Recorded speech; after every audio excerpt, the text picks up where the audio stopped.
Hello, I wanted to make a video vlog thing for a while. It's just, one, I find it really difficult to be on camera. I hate being on camera. And two, I didn't know how to do it because there's a lot of things I need to want to talk about, and I wouldn't be able to fit it in one video without the video being like an hour long, which no one's going to want to watch. So what I'm thinking of doing is making this an introduction and talking about agoraphobia, and then every few days make another video talking about a different diagnosis that I've been given, and talking about other things, so it's easier than trying to put it in one video. So this is basically like introduction, hello, and talking about one of the main problems right now, which is having agoraphobia.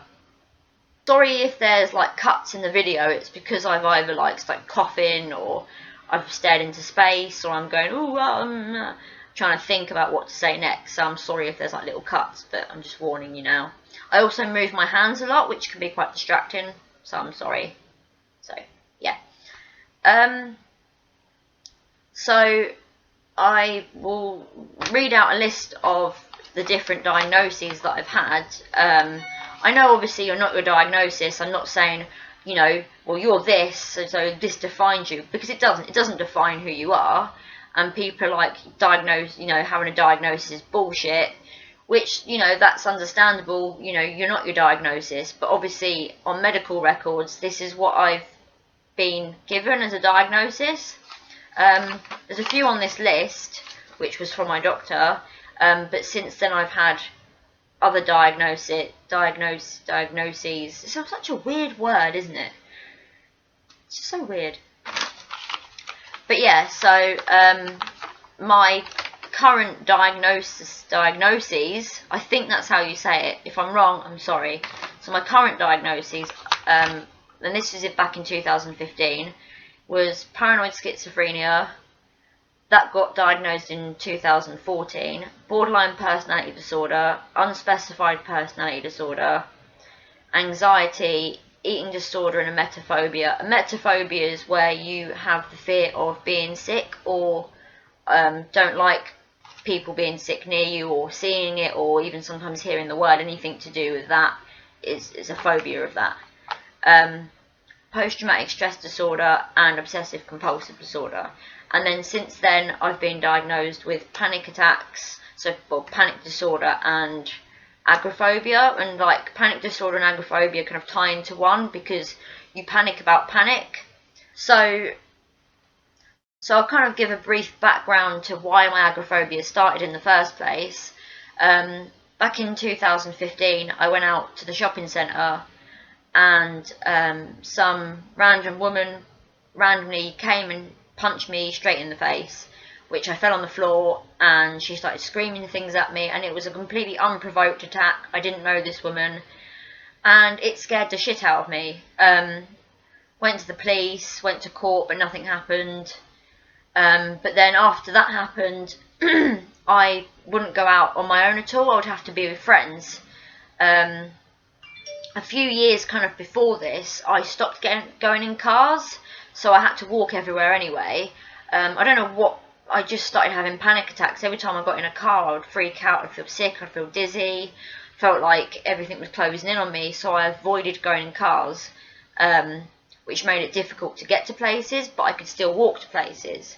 But then after this random attack, I would only kind of go out with someone with me, someone who I knew was kind of bigger and stronger than me, just in case I bumped into this woman again and she tried to assault me again. That thought kind of terrified me, so I just avoided going out on my own. And then that kind of stayed the same for about a year.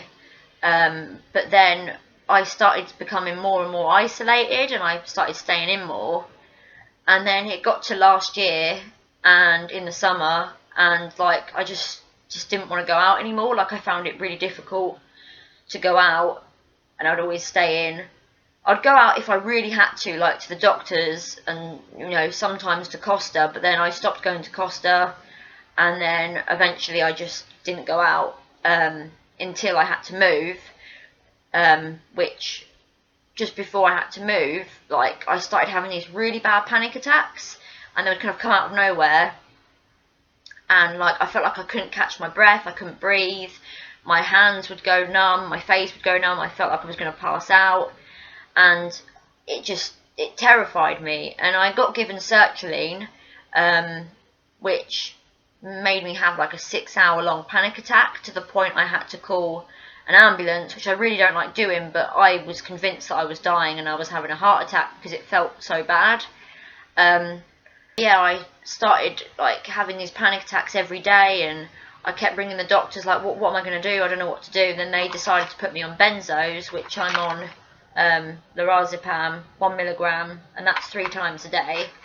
The only other medication I take at the moment is olanzapine. That's for the psychosis, which I'll get into on another video. So I started taking the lorazepam. I started off on like 0.5 milligram, but I'm now on 1 milligram 3 times a day. I take one at 9 o'clock in the morning, 3 o'clock in the afternoon, and 9 o'clock before I go to bed. They do help stop panic attacks. Like, I've only had like 1 slight panic attack since being on them, but they don't stop the anxiety, and they don't really help me go out. Like, obviously, I have been out for like a 5-10 minute walk just round where I live. Like, literally, it'll be right near where I live. I won't go any further than that. But apart from that, I haven't been anywhere for months. But then the biggest problem is not being able to even see my friends. Like, I see a handful of friends and family, people that have kind of been there when I've had a panic attack, so I've kind of got used to them. But seeing any of my other friends or anyone else, I haven't been able to do. I find it too difficult to socialise, which has got to the point where it really upsets me. It makes me feel really isolated, because I'm spending most of my time on my own. Luckily, I've got my cat Sky, who keeps me company, but I pretty much spend most of my time on my own, because I'm too scared to meet new people, and I wouldn't be able to meet new people at the moment from not going out. And even people like saying, can I come over? As much as I want to say, yeah, I really want to see you, because I really do want to see my friends, it's just the thought of them being here and me having a panic attack terrifies me. Because when you have panic disorder, you're basically panicking about having a panic attack. And then, like, that kind of stops you going out, because you panic that you're going to panic in front of someone. So that's for me personally. Like, I panic that I'm going to have a panic attack in front of someone. So, like, I remember I was talking to some mental health charity, and they basically turned around and said, if you went outside and no one existed anymore, it was just you in the world, would you go out? And I was like, yeah, I would go out. Which then made me think, okay, it is more of a social phobia I have of people, and not so much just the outside world. It's more of a social thing. But yeah, that obviously all started ever since I got attacked. That's what kind of eventually led up to this, I think.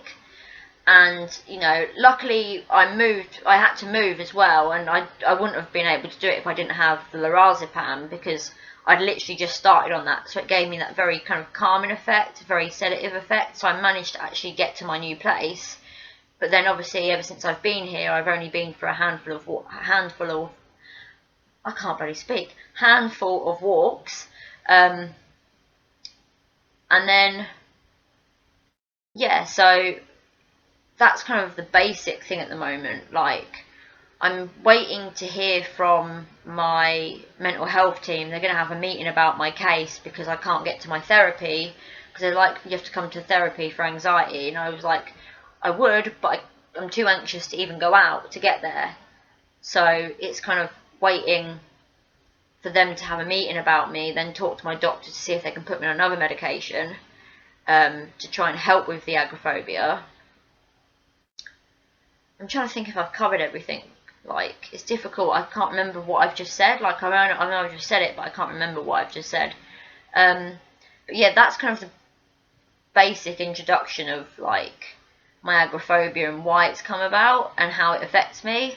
So that's going to be like this is going to be the first video, and then I'll make other videos about the other diagnoses that I've been given. But yeah, so obviously at the moment it's just kind of waiting to see what happens with the doctors and the mental health team. You know, like, my mood varies like up and down at the moment. Like, most days I do get up and, you know, I'll start crying. You know, it has pretty much been every day. There is days where I don't, but most days I'll get up, I start crying, I feel very suicidal because I feel trapped. Which then, you know, is difficult for everyone around me, you know, me saying I feel like I want to die because I can't do these things, I want to be able to do them. And I know I can do them, I'm not saying I can't do them, because everyone can, but obviously it's very difficult at the moment. And I'm sorry if this video makes no sense or I'm just rambling. I just find it very difficult to kind of, you know, put it all together. But this is my first video, so hopefully I'll get better as I go along. So that's basically it. Then I'll make other videos discussing other different diagnoses. I'll try and do one every day, but I don't know if I will be able to do that. I'll try, or every other day. So yeah, so thank you for watching. I hope you enjoyed my video. I know it's not very enjoyable, but it's just a basic introduction to the inside of my brain. And yeah, so I'll make another video soon. Goodbye.